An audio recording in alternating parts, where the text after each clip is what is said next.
Hello there, everybody, and welcome. You asked me to do the Pyromancer variant of the ranged build for the High Culture, and I'm eager to serve. So, here we got this. It is a very balanced, powerful build that obviously relies on archers to deal most of the damage, but we have a lot of mechanisms that work out very well. We have support, debuffing, buffing, a lot of goodness, and also a pretty nice economy, as you can see. So let's start with the traits and the cultures.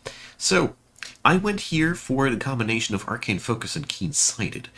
In this version of the build, we do have quite a lot of battle mages that we work with.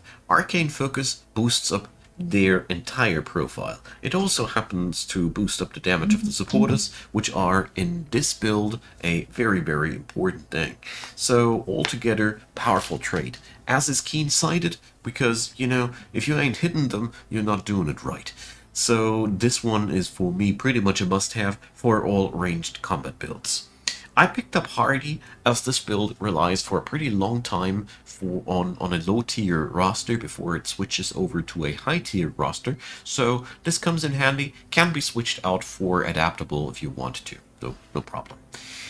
Cultural traits. Runesmiths is super handy for all archer builds as we tend to use a lot of unit enchantments, and this just mitigates the weight of that. This is pretty much the whole reason for that. It has the nice advantage of boosting up shields and polearms of our species, which are things that we use quite a lot, so I like this. Fabled Hunters is the other thing we lean on. It gives our racial ranged units an extra level. It gives us an insane bonus on the rewards of cleansing the world, and yeah, it's really, really powerful, as the High Culture already has a strong start. With the extra resources out of this trait, you can explode quite quickly on the world in terms of expansionism. We're also playing a nature astral build, so expansionistic moves are pretty good, but more about that later. So, tomes. Obviously, we are starting our journey on the Pyromancy tome, because that was the whole reason of the video, right? So, fairy arrows for the damage and the burning, searing blades to capitalize on the burning and for more fire damage on the front line. Basic combo.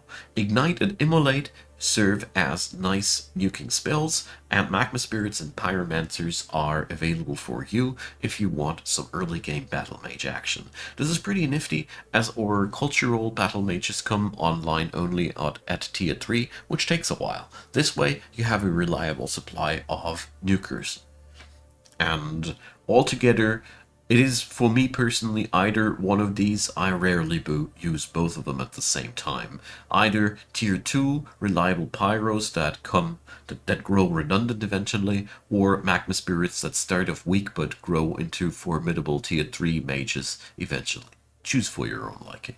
The Ritual Pyre gives you some extra mana, but I rarely needed that. As you see here, I am mostly hindered by my casting capacities. Tome of Warding as the other choice. Staves of Warding has an insane synergy on the High Culture. Your supporters have a lot of free action spells for Awakening. This way, awakening your units does not only amplify their damage, it also gives them magical resistance. Super powerful. Magical Wards also improves the resistance of your entire army, and Mark of Invulnerability and Static Shield serve as little tricks to stay alive longer, and that is just very handy.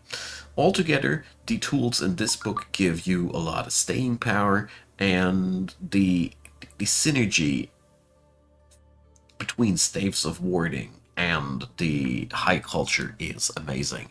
The Phantasm Warrior, though, you can pretty much skip on that, as our native Dawn Defender does pretty much the same job. They're just not ethereal, but that's not worth researching a spell, in my humble opinion at least. Tier 2 comes, and we pick up Famists. We need this for the Astral Affinity, and it also goes in so well with the Tome of Warding. Staves of Mist gives your supporters an extra ability for free heal, and Clinging Mist. Clinging Mist gives your units more defenses against attacks in general, and once you have Fey touched, they also gain a random enchantment out of, or a random positive status effect when under the effect of Mist. That is a super powerful little thing, because still Staves of Warding is proccing on every single Fey Blessing thingy. Wonderful stuff. The Mistling also is a really cool unit in this build, as they inherit all of the Archer and Melee enchantments. Their Fate Trick is a reliable ranged attack, and they also come with a pretty nifty melee attack that teleports them back. So they're pretty hard to kill, reliable at dealing damage, tier 3, wonderful stuff. I really like them. With Fey Embrace and Lingering Mists, you have tools to create more mist where needed on the battlefield or on the global map. Fey Water Pond gives you more mana generation and more mist. Like I said, mana generation was rarely one of my issues with that. Fey Blessing, though, for your heroes, big time. This we can pick up bolstering support for our heroes as well. The other tier 2 I picked up was Glades, mostly because the internal synergy between High Culture and Glades is enormous. Aspect of the Root gives all of your cultural roster a super powerful healing spell in the form of Aspect of the Root.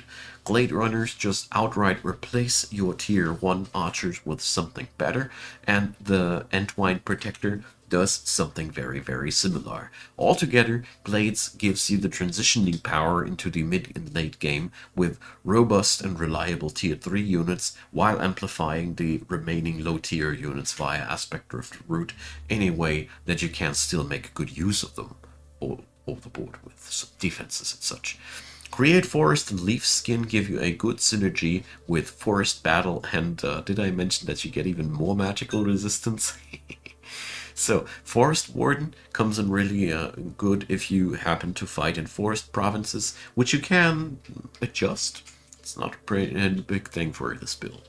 Sacred Meadows give your cities more growing capacity and stability for conduits. Well, I mostly use research stations, but yeah, I don't like this one too much, honestly.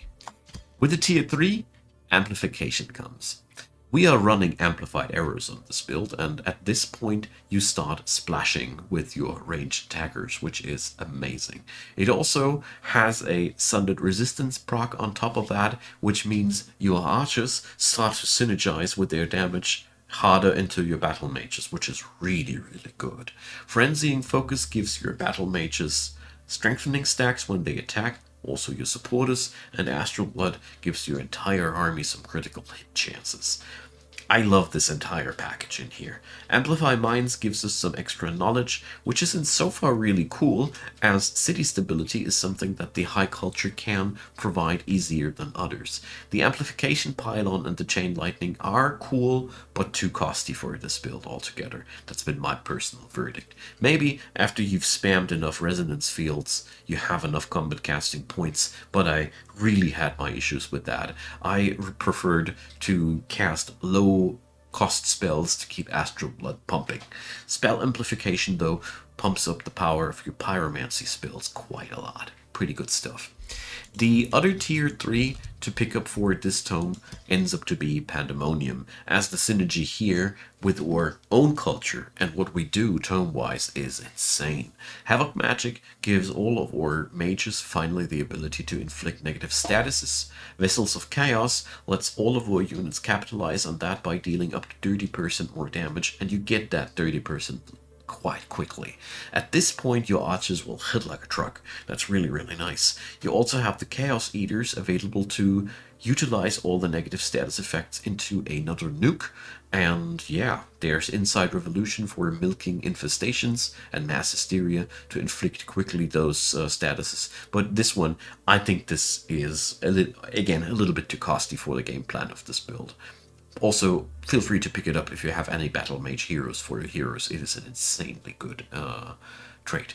So, from this point on, you will end up affinity-wise with a cocktail, as you see here, 555, or 3 here, but as soon as I pick up the book, it's 5. So, all of the tier 4 books require an affinity of 6. So, It is not a horrible thing at all, though, because backtracking at this point honestly does make more sense for your build than anything else. There are synergies all over the place. You could pick up Horde for Spawnkin, Mayhem for Misfortune. It's really powerful. Enchantment for Purging Arrows, Sundering Blades, Winds for extra range, and Zephyr Archers if you really are so inclined. There is also, where was it, Cycles as an honorable mention, because Projectiles of Decay buff your entire roster and give you even more staying power that you already have. Then there's Zeal that you could backtrack into. There's Beacon for Mighty Meek for your low tier units. There is Inquisition, which brings Inquisitor's Mark and Inquisitors. There's all over the place. Lots of things. Here, even Doom Herald with the Cruel Weaponry doesn't synergize with your archers, but with the rest of your army. And Joy Siphoners comes in handy as well. So as you see, this build can go wherever it pleases and to whatever end you need at that point. The only thing I was sad was that I wasn't able to pick up the Crucible Tome, but hey, you can't have everything, I guess. So, let's talk roster. Dawn Defenders are early on useful. Later down the road, I didn't use them at all anymore, because it's either Entwine Protectors or Daylight Spears for the front line.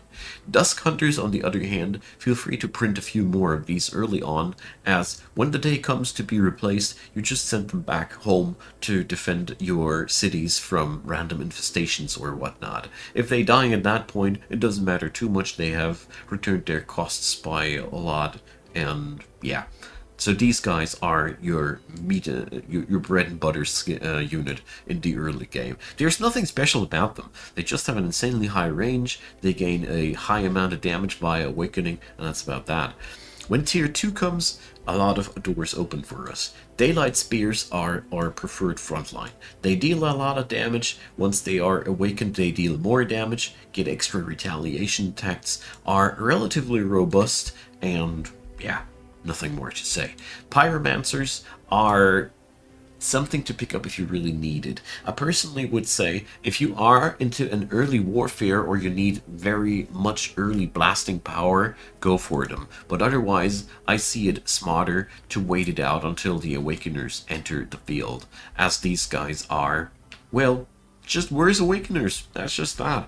Sun Priests, on the other hand, are, well, so important for your build. Twin Awakening with the bolstered support thingy does happen twice. +2 resistance for 2 people. That's amazing.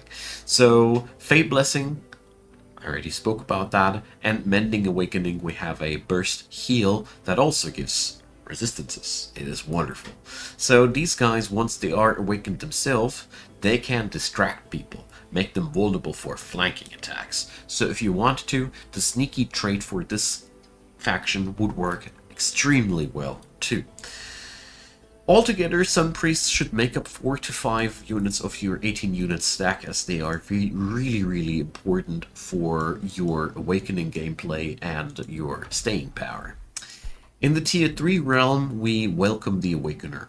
These guys have a 1 hex radius nuke that sunders defenses and has an enormously high range, and yeah. That's why we don't need the Pyromancers that badly. This is just better than what the Pyromancers do. Spirit Bolts come in handy as, well, it's your standard attack. Well, what to say? They're just stronger than the baseline Pyromancer, and that's why we like them, but we won't be relying too much on these. We will rely more on the Archers, and their mainstay is their AoE, for our build at least. So, moving on over to the Glade Runners. These are our single target, high quality attackers. Tracker's Mark allows you to apply mark stacks, which makes them easier to hit, and they can also sunder some defenses. Sometimes you will make good use of that, especially the marking can come in really handy if enemies stack evasion. These guys counter that. Apart from that, they're just a very grateful frame for receiving buffs, and there's not much more to write home about at that end. The other thing that I want to talk about, army, where are you? Is the Mistling. Here, I wanted to show you one of these up front.